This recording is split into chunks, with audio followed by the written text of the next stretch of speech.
auzu billahi mina seytaani rajim wa inni u'iizuha bika wa zurriyataha mina seytaani rajim waaye di leen ndokkal laat bu baax a baax rek ci weeru koor yi nga xamante ne ñu ngi ci ba tey ji di ñaareelu fan bi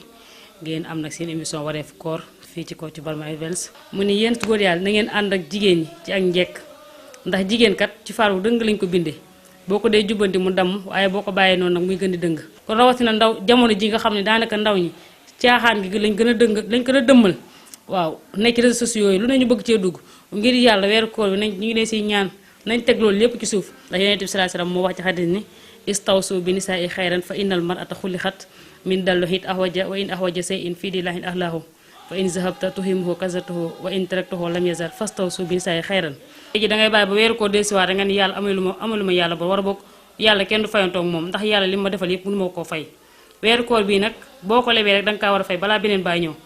di ñaan tamit nag lépp lu ñuy jot a woor yàlla na ko suñu borom nangu ba nangu yi nga xamante ni ñi ngi bëgg a ñëw lii lañ leen indiloon ci wareefu koor nii rek lañ ko bëgg a àndee yéen ci koor gi incha allahu rabbi ak seen mbokku taalibe Soxna Adama Diop moom ngeen ci doon àndal di leen wax asalaamaaleykum wa rahmatullahi taala wa barakatuh yaa xayra dayfin ataa bil birri wal madadi ahlan wa sahlan wa tarhiban